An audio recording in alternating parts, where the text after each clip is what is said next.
TDP Janasena కూటమికి సంబంధించి తొలి అభ్యర్థుల జాబితా ఈరోజు విడుదలైన సందర్భంగా కొంతమంది వైసీపీ నేతలు పవన్ కళ్యాణ్ని టార్గెట్ చేస్తూ కొన్ని వివాదాస్పదమైనటువంటి వ్యాఖ్యలు అయితే చేయడం జరిగింది. ఈ అంశానికి సంబంధించి మనతో మాట్లాడేందుకు ప్రముఖ రాజకీయ విశ్లేషకులు కృష్ణకుమారి గారు మనతో ఉన్నారు. మేడంతో మాట్లాడదాం. మేడం నమస్తే.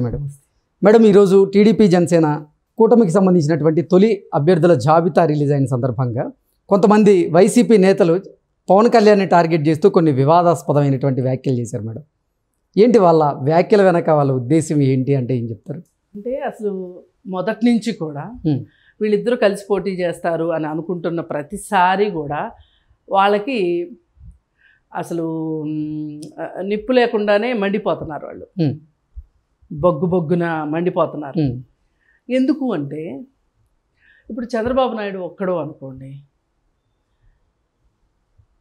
పోయినసారిలాగా ఓడిపోతాడు, ఓడగొట్టాలి. పవన్ కళ్యాణ్ విడిగా పోటీ చేస్తే ప్రభుత్వ వ్యతిరేక ఓటుని చీలుస్తాడు. కొంత అతని అభిమానులు ఉంటారు. ఈ రెండు రకాలుగా చీలిపోతే చంద్రబాబు నాయుడికి కష్టం. పోయినసారి ఆ ఫార్ములాతోనే వీళ్ళు గెలిచి గట్టెక్కారు. సీట్లు ఎక్కువ వచ్చాయి కానీ వాళ్ళకి పేరుకి ఓటింగ్ శాతం ఎక్కువ రాలా పోయినసారి. ఈసారి కూడా అట్లాగే ఎవరి తలా కొంచెం వాళ్ళు పంచుకుంటే గనక మనం గట్టెక్కేస్తామనే ఊహల్లో ఉన్నారు. ఈ పొత్తు ముందుకొచ్చేనా, పొద్దు పొడిచేనా, ఇలాంటి మాటలన్నీ మాట్లాడారు. పైగా వీళ్ళిద్దరికి మధ్యలో కాంట్రవర్సీలు క్రియేట్ చేయటానికి, అలాగే అతన్ని ఎన్ని మాటలైతే అనాలో పవన్ కళ్యాణ్ అన్నారు.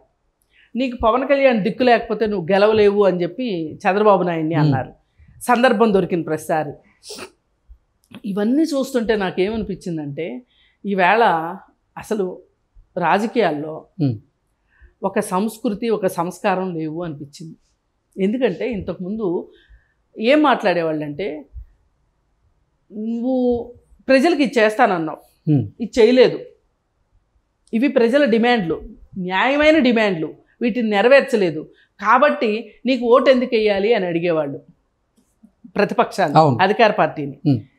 ఇప్పుడు అది పోయి ఇది పోయి ఏమైపోతుంది అంటే అధికార పార్టీ కూడా తన సంగతి ఏంటో తను చూసుకునేటట్లు ఉండేది. అంటే కొన్ని వ్యవహారాలు పార్టీ అంతర్గత వ్యవహారాలు ఉంటాయి.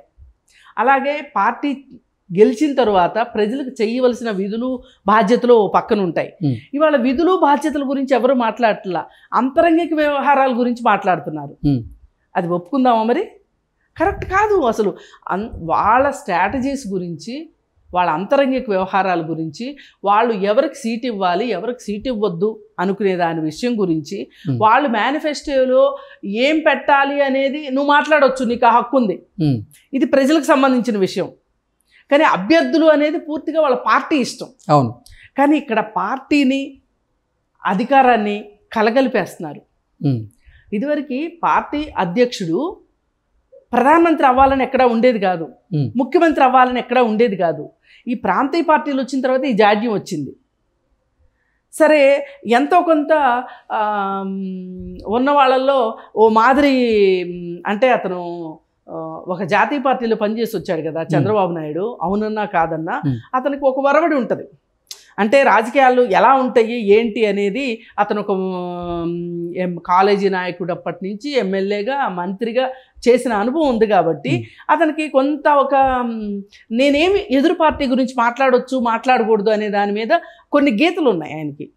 ఆ గీతలు దాటి ఏ రోజు మాట్లాడు, ఈ రోజు కూడా మాట్లాడు చంద్రబాబు నాయుడు. చూడండి మీరు, నేను చేశాను, నేనే ఆద్యుణ్ణి, నేనే పూజ్యుణ్ణి అంటాడు. కానీ ఎదురు పార్టీ గురించి మాట్లాడాలి అంతరంగిక వ్యవహారాలు అంటే మాట్లాడు చంద్రబాబు నాయుడు. కానీ వీళ్ళు వచ్చిన దగ్గర నుంచి, వీళ్ళు పుట్టిన పుటకే ఎలాంటి పుటక, పూర్తిగా రాజకీయాలకి సంబంధం లేకుండా వ్యాపారాల్లో నుంచి రాజకీయాల ద్వారా వ్యాపారాల్లోకి వెళ్ళి వ్యాపారాల్లో డబ్బులు సంపాదించి ఆ డబ్బుని రాజకీయాల్లోకి తీసుకొచ్చి ఒక స్ట్రాటజీ ప్రకారం ఉన్న పార్టీ రివర్స్ టెండరింగ్ వాళ్ళు కనిపెట్టారు కదా, రివర్స్ స్ట్రాటజీ పార్టీ అది. అయ్యేసరికి వాళ్ళకి 24 గంటలు మన పార్టీలో ఏం జరుగుతుంది, మన పార్టీలో ఏమవుతుంది, అసలు మన అభ్యర్థులు ఏంటి, మన మేనిఫెస్టో సంగతి ఏంటి, ఇవన్నీ చూసుకోకుండా ఎదురోడి మేనిఫెస్టోని మీరు ఇన్ఫ్లుయెన్స్ చేయడంలో తప్పు లేదు. కానీ ఎదురు అభ్యర్థుల గురించి మాట్లాడటం, ఆ పార్టీ రాజకీయ పరంగా ఏమేం చెయ్యాలనుకుంటుంది అవి ఆ స్ట్రాటజీలు వీళ్ళు డిసైడ్ చేస్తారు, వీళ్ళు మాట్లాడతారు. చంద్రబాబు నాయుడు ఢిల్లీ వెళ్ళాడు అంటే ఎందుకు వెళ్ళాడు? ఇంతకుముందు చంద్రబాబు నాయుడు ఢిల్లీ వెళ్తుంటే నేను పలానా విషయం కోసం ఢిల్లీ వెళ్తున్నానని ప్రెస్ మీట్ పెట్టి చెప్పి వెళ్ళేవాడు ధైర్యంగా ధీమాగా. వచ్చాక నేను ఇది చేశాను, ఇది చేయలేకపోయాను, ఇది అని చెప్పేవాడు. నువ్వు ఏ రోజన్నా ఎన్నిసార్లు ఢిల్లీ వెళ్ళావు చెప్పగలిగావా? ఏమని చెప్తావు నువ్వు? నా కేసుల గురించి వెళ్ళానని ఎట్లాగూ చెప్పలేవు కదా. నువ్వు వెళుతుందే కేసుల గురించి, లేదంటే వాళ్ళకి ముడుపులు దక్షిణాలు ఇచ్చుకోవడానికి వెళ్తున్నావు నువ్వు కదా. మరి ఈ పరిస్థితుల్లో చంద్రబాబు నాయుడు ఎవరితో పొత్తు పెట్టుకోవాలి అనే విషయం వీళ్ళు డిసైడ్ చేసి మాట్లాడుతున్నారు. చంద్రబాబు నాయుడిని ఎగతాళి చేసి, పవన్ కళ్యాణ్ని ఎగతాళి చేసి, ఇక ఎట్లా కొట్లా వాళ్ళిద్దరి పొత్తుని విడగొట్టాలని శత విధాల ప్రయత్నం చేశారు. ఎంత ప్రయత్నం చేశారంటే ఒక అంతర్జాతీయ కుట్ర మాదిరిగా చేసినా ఆశ్చర్యం లేదు అనేట్లు చేశారు. చేసి చివరికి అది ఫలించలేదు. ఇప్పుడు వాళ్ళ పొత్తు ఖరారైపోయింది. వీళ్ళు ఏమనుకున్నారంటే ఎంత కలిసి పోటీ చేద్దాం అనుకున్నా క్యాండిడేట్ల దగ్గరన్నా పేచీ వస్తుంది, అసలు పవన్ కళ్యాణ్ ఎక్కువ అడుగుతాడు, ఎక్కువ అడిగితే చంద్రబాబు నాయుడు ఇవ్వడు అని వీళ్ళు చాలా ఆశలు పెట్టుకున్నారు. ఆఖరికి దింపుడు కళ్ళెం ఆశలు కూడా పెట్టుకున్నారు. అవేవి కాదు కూడదు త్రోసిరాజు అని చివరికి ఖరారైంది. అభ్యర్థుల్ని ఇచ్చారు, లిస్ట్ బయటకు వచ్చింది. ఇంక ఇప్పుడు వీళ్ళకి అర్థమైపోయింది, అమ్మయ్యా అసలు ఇంక వీళ్ళ పొత్తుని హరాదులు దిగొచ్చినా కానీ ఆగదు అనేది అర్థమైపోయింది కదా. ఇప్పుడు ఏం మాట్లాడాలి? ఒక్కొక్కరికి ఒక్కొక్క రకంగా. ఇప్పుడు సంబరాల రాంబాబు అయితే నువ్వు పావలా కళ్యాణ్ ఎప్పటి నుంచో మాట్లాడారు కదా. అసలు పవన్ కళ్యాణ్ మీద అసలు ఈ రోజు వరకు అతను అధికారంలోకి రాలేదు ఇంతవరకు. కానీ అతన్ని ఎంత భయంగా వీళ్ళు చూస్తున్నారు అంటే, ఏ స్థాయికి వెళ్ళిపోయారంటే, అతను ఇలాగ అధికారంలో లేడు కాబట్టి నువ్వు ఇది చేయలేదు అనడానికి లేదు. అందుకని అతను 4 పెళ్ళిళ్ళ మీద పడి ఆడవను, ఆ 4 పెళ్ళిళ్ళ బూచి చూపించి అతను పనికిరాడు రాజకీయాలకు అని చెప్పటం. ఇప్పుడు నేను కూడా చాలాసార్లు అన్నా, he is not a serious politician, seasonal politician అన్నా. ఈ రోజుకి నేను ఆ మాట మీద కట్టుబడి ఉంటా. కానీ రేపొద్దున 20 సీట్లు తీసుకుంటున్నాడు, ఇప్పుడు 24 సీట్లు తీసుకుంటున్నాడు. రేపొద్దున అతను ఎమ్మెల్యేలు గెలిచిన తర్వాత వాళ్ళతోటి పనిచేయించే విధానంలో కానీ, ఒకవేళ అతను కూడా గెలిచి అతను ఒక రాజకీయాల్లో సీరియస్గా అతను పాల్గొన్నాడు అనుకోండి, సినిమాలను పక్కన పెట్టి, ఎందుకంట ఇప్పటి వరకు అనే అవకాశం ఇచ్చాడు అతను.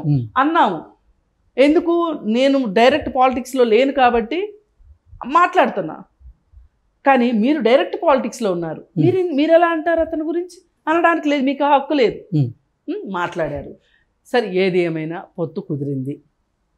సజ్జల ఇంకొంచెం అడిగేసి నీ బతుకు ఇంతేనా, నీ బతుకు జడ అన్నట్టు మాట్లాడాడు. నీ స్థాయి 25 అంటే ఇప్పుడు అతన్ని ఎంత హ్యూమిలియేట్ చేయడం అంటే, ఎంత అతని ఆత్మాభిమానం మీద దెబ్బ తగిలి అతను ఎప్పటికైనా పొత్తులోంచి బయటికి రావాలని వాళ్ళు కోరుకుంటున్నారు. ఓకే, అంటే పొత్తు విచ్ఛిన్నం చేయాలని ప్రయత్నం జరుగుతుంది. విచ్ఛిన్నం చేయాలనే వాళ్ళు కోరుకుంటున్నారు. వాళ్ళ పార్టీ గెలవాలని కోరుకోవట్లా. పొద్దున్నే నిద్ర లేచి వాళ్ళు ఏం కోరుకుంటున్నారు, రాత్రి నిద్రపోయే ముందు, నిద్ర లేచిన తర్వాత కూడా ఈ పొత్తు ఉండొద్దు అనుకుంటున్నారు. అంటే వాళ్ళకి తెలుసు, ఈ పొత్తు లేకపోతే ఓటు బ్యాంక్ చీలుతుంది, యాంటీ ఇన్కంబరెన్స్ ఓటు చీలుతుంది, ఇద్దరు కొంచెం పంచుకుంటే మనమే ఉండొచ్చు అనుకుంటున్నారు. అదే నమ్మకం పెట్టుకున్నారు వాళ్ళు. దానికి ఆ నమ్మకం మీద నీళ్లు చల్లినట్టు అవుతుంది వీళ్ళిద్దరూ. అది వాళ్ళకి అసలు కారం రాసుకున్నట్లుంది. అందుకే వాళ్ళు అసలు ఏం మాట్లాడాలో అర్థం కాక, నీ బతుకు ఇంతేనా, నీ బతుకు పావలాయేనా, ఇవన్నీ మాట్లాడుతున్నారు. వీటిని ఎవ్వరూ సీరియస్గా తీసుకోవాల్సిన అవసరం లేదు. అసలు వాళ్ళకి క్యాండిడేట్లు లేక గిలగిలగిల కొట్టుకుంటున్నారు వాళ్ళు. అందుకే ఇటు నుంచి అటు, అటు నుంచి ఇటు. ఇప్పుడు ఎవరిని అడిగితే ఒక నియోజకవర్గం నుంచి ఒక నియోజకవర్గానికి పిల్లలు మార్చినట్టు ఎందుకు మారుస్తున్నారు అని అడిగితే వాళ్ళ దగ్గర సమాధానం ఉందా? రోజాకిన్ను కొడాల నానికి, వల్లభనేని వంశీకి, మీ పార్టీకి వాళ్ళు చేసినంత జీతగాళ్ల సేవ ఎవరూ చేయలేదు. వాళ్ళకి అసలు టికెట్ ఉందో లేదో తెలియదు. వాళ్ళకి ఇంతవరకు మీరు టికెట్ ఇవ్వాల. మీకు ధైర్యం ఉంటే వాళ్ళ ముగ్గురికి, మీరు నిజంగా పార్టీకి సేవ చేసిన వాళ్ళు ఎవరన్నా ఉన్నారంటే వాళ్ళు ముగ్గురే. వైఎస్ఆర్ పార్టీకి ఇవ్వండి 4 సీట్లు. పైగా మీరు మాట్లాడాల్సింది ఏంటి అంటే, అరే నీకు మంత్రి ఇచ్చాము కోడిగుడ్డు అమర్నాథ్కి, నువ్వు కోళ్ళు గురించి మాట్లాడతావేంటి, ఐటీ ఇండస్ట్రీ గురించి మాట్లాడకుండా అని కూర్చోబెట్టి తాడేపల్లి ప్యాలెస్లో కూర్చోబెట్టి క్లాస్ తీసుకోవాల్సింది. అరే సంబరాలు రాంబాబు, నీకు మంత్రి పదవి ఇస్తే నువ్వు ఆ డాన్స్లు ఏంట్రా, పోయినసారి వేసిన డాన్స్కే మన ఉతికి ఆరేశారు అందరూ, అయినా మానకుండా ఈసారి కూడా డాన్స్ వేసావు, ఇంకా బాగా డాన్స్ వేసావు, కొరియోగ్రాఫర్ని పెట్టుకుని మరి ఇవన్నీ వదిలేసేసి మీరు పక్క పార్టీలో వాళ్ళు నుంచున్నారా కూర్చున్నారా, ఎవరితో కలిసి భోంచేశారు, అవి మీకు అవసరమా? అంటే ఇది ఎట్లా ఉంది అంటే, మీరు సురభి నాటకం కంపెనీలో లాగా నాటకాలు వేస్తూ 1వ కృష్ణుడు 2వ కృష్ణుడు అని మారుస్తూ అభ్యర్థులను మారుస్తున్నారు. అసలు మీకు ధైర్యం ఉంటే గెలిచిన వాళ్ళని గెలిచినట్టు అదే నియోజకవర్గంలో పోటీ పెట్టండి. మరి బాగా పనిచేశారు కదా ఈ 5 ఏళ్ళు పనిచేసిన వాళ్ళని ఎందుకు మారుస్తున్నారు మీరు? మార్చకూడదు కదా. వాళ్ళకి సీట్లు ఇవ్వండి, ముందు మీ ఇంటి సంగతి మీరు చూసుకోండి.